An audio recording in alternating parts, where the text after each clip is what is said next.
Welcome back to the Ops Show. In the studio, we have Josh, and Ravi. How's it going, guys? Good. How you doing? Good, man. Good to be here. Good.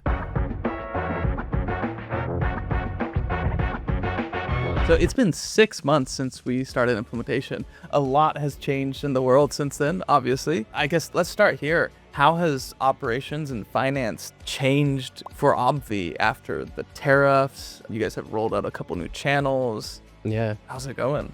Yeah, it's been crazy, right? New president, new tariffs inbound. We already have our COGS increasing. And on top of that, I mean, in the last 6 months, we've launched into probably around like 5-6 new retailers. We have another 3 en route in the next, call it 6 months. So Wow. Everything's been kind of crazy, man. I guess, how has having a system of record like Luminous impacted your decision making? No, it's been a lot because we've had to work with different co-packers we've never even worked with just to get new products into retailers that we've never even launched before. So now we're working with new co-packers on completely new formulas on new products we've never even touched. So that just adds, additional layers of complexity, right? You're not just working with, let's say, the 2 familiar faces that you're used to. We now have to expand our options because not all of them can produce the right products that we need. So, Josh, from your perspective, Josh S. Oh, me. Yes, Josh S.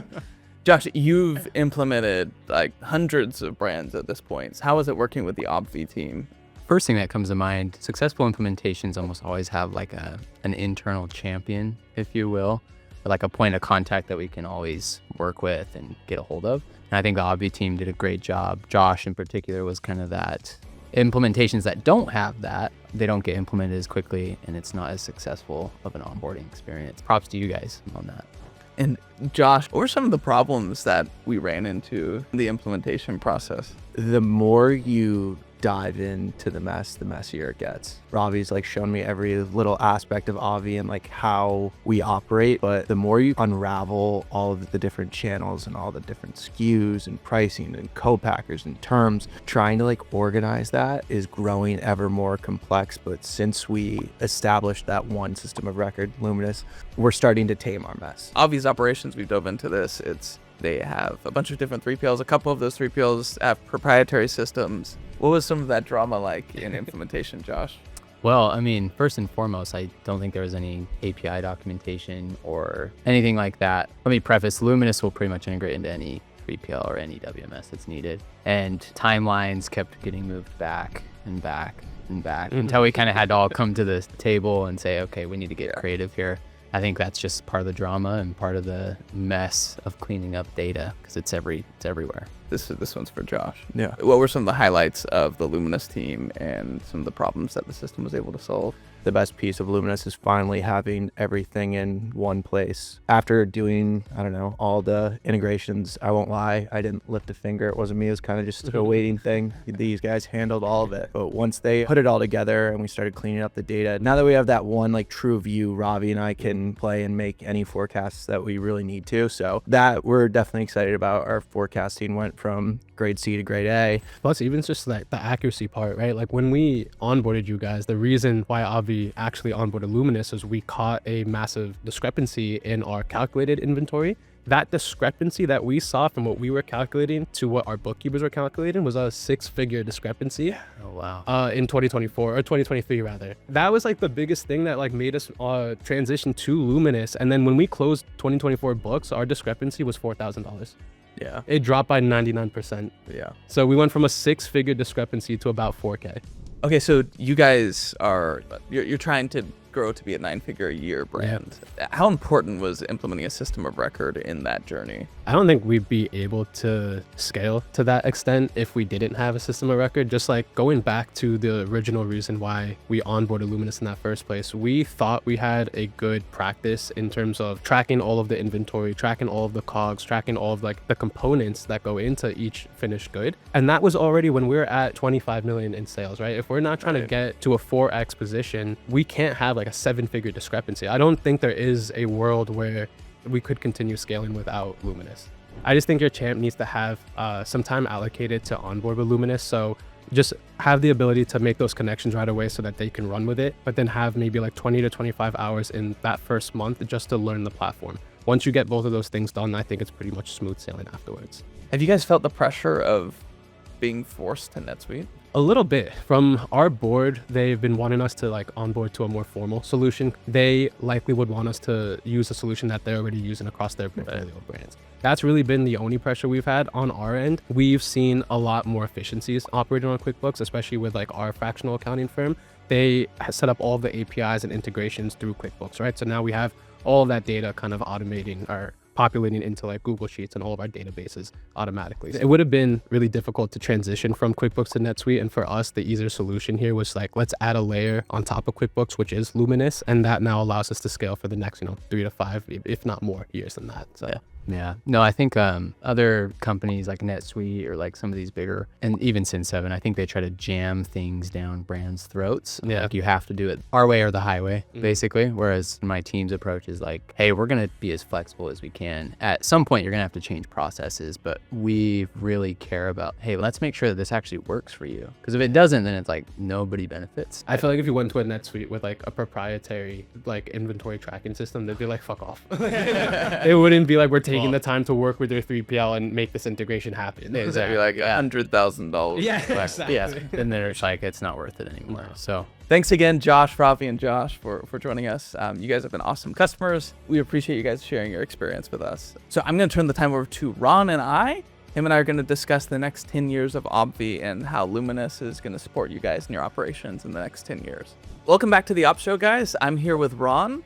So if you're just joining us, we just went through how implementation was for Obvi, the challenges that we ran into. What we want to do real fast is I want to do a quick recap because it's been 6 months. It has been 6 months since we last met. How has everything been for you and Obvi? When you look back 6 months ago, I think what you're expecting to be at and where we expected ourselves to be at is definitely very different from where we are. You have a few different things happening right now, right? If you're in this kind of this D2C landscape of like where you have any level of impact with what's going on with tariffs, your world's kind of turned upside down. And I remember talking to someone yesterday and it was like, I'm generalizing a little bit, but a lot of us have prepped our companies to leave a lot of wiggle room and a lot of cushion in a lot of our calculations, right? So getting to the nitty gritty, like when we used to do landed costs, say, all right, you know what, throw in 20 cents for a label. You know what, we want a whole number. So let's just go to 375 and let's call it there, right? Yeah. And we're like, that's enough wiggle room. It's better to have more profit at the end of the day as a surprise than not.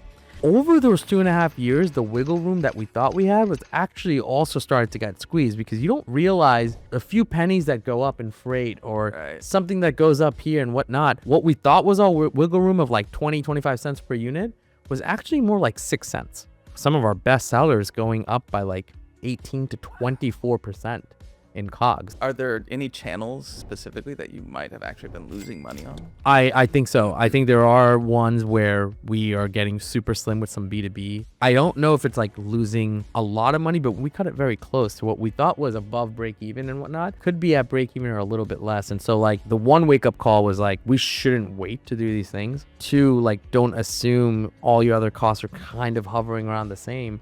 And then 3, don't wait for a black swan event like this to be able to go and say, I got to go and figure out my business. Why do you think it's so hard for companies nowadays to own their data? Is it because they just see their 3PL system as their system? 100%. I think it's so hard to own your own data because I do think there's parts of an ADHD in every founder and every like in modern commerce brands where it's like, I don't know if I have to worry about this thing, even though it's a small component to a big piece. I think it's the nature of like, we all do a lot. Right. And so we don't have time to do a lot of the little things. I really believe that where there's a skill gap, you should hire experts, right?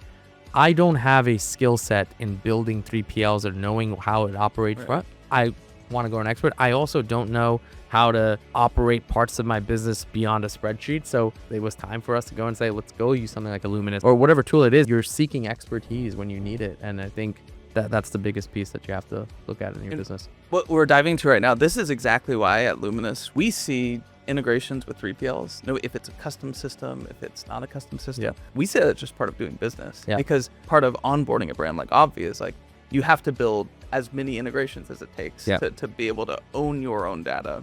I think a lot of businesses, especially like ours, that you don't also sometimes get to see from a founder level all the components that go into it. There's so many small things that go into it. I personally didn't even know about that till we were forced to say, what are your true costs? And I think it's eye-opening to actually do that. So from a founder and CEO's perspective, how was that decision implementing a system like Luminous? My biggest thing was like, I want to be able to use a system where wherever Josh and Ravi are working on something, I don't want to, in the back of my mind, think, wait, could there be an error in this? That's, I think, the movement from like saying, hey, I have this great spreadsheet system set up, right, versus like, hey, I have this system that literally is set up to make sure that anything that a spreadsheet may miss can't be missed here. With Luminous, it's been like, okay, I trust that this part's figured out because that's what you guys have built. So that takes away from a founder having to worry about that piece. Why do you think so many companies similar size to Obvi, similar operations, they push out adopting their own system of record? I think the number one reason why people push it off is because they feel empowered enough to say, I think I can do this myself. And there's a part of it that's like really cool for the founder. Yeah. Right? There's an ego piece. Then there's a piece of like, oh, well, I want to save some money, right? And I think all of that just comprises you to be like, no, not yet. I don't think a lot of founders say no. A lot of us just say, yet. yeah. Not yet. Oh, that's really interesting. You brought up something before, building your own custom system. That's actually a question that me and my co-founder talk about all the time. Like, why do so many e-commerce companies turn into tech companies? Yes. Yeah. We all love hoarding data and being able to say it's in my domain, it's in my control, versus it kind of being blanketed behind something. And now you're like button pressing to look at it. And I think that's more of a mental thing. Yes. Unfortunately, I feel like the department that you guys are solving for usually tends to open up a mental mindset when there is an issue, not because someone is looking for ways to be efficient, versus marketing, right? Yeah. Whether you're doing good or bad, you're like, hey, is there a better creative agency? Is there a better media buyer? You're constantly looking to improve it, versus I think for like ops at finance, you're kind of like, if it's good, don't touch it. And I definitely don't need to improve it right now because like it's okay. So you live in this bubble, and I've been there. Like this episode is actually so timely because we are feeling a massive shift in the market. The way I would describe it, it's ops is the new marketing. Yeah. I think it lends itself well to this show, this discussion, which it's all about operations. I think maybe like 2 years ago or last year, you saw a lot of people like, how do I do a negative cash return cycle and finance, credit cards, better billing, better. You maybe can solve for that. But at the end of the day, like it all still just comes down to like, do you understand why you're ordering so much, why you're ordering so little? Do you understand the impacts of making certain decisions? And I think that stuff matters now because we don't have too much room for error. You're obviously trying to build a brand that lasts. What types of decisions are you making now so that your brand will still be around in 20 years? I forgot who came on our podcast, but it was really, really special because they said, what do you think it takes to be a brand? Okay. And we're like, oh, well, like, you know, people recognize your logo, or, you know, you have products that sell really well. And he was like, no, it takes 10 years. He said, until 10 years, you don't have a brand. No matter how big you are, how much you've sold, whatnot, it takes 10 years to build a brand. Because in 10 years, you've gone through probably the most amount of headwinds, the most amount of challenges. When he said that to me, it was like, okay, wow, like we're not even a brand yet. We're just still proving concept.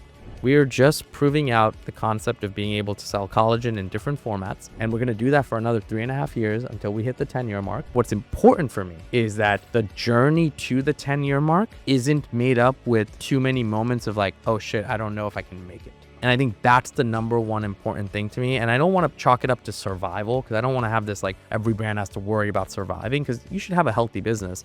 But I do want to eliminate making repeated mistakes. And I do want to eliminate any uncertainties that can be solved through great technology. Hey guys, so we're at the end of the Ops Show episode 4. Thank you so much for joining. We were able to cover a lot during these past 2 episodes. Thank you, Ron, for your time. Absolutely. Likewise, Jared, thank you so much for your time. And thanks for building something that actually has fueled us to be able to feel more confident in what we're doing and being able to focus on what to do with the data that we have and not worry about if the data is even correct. You're welcome.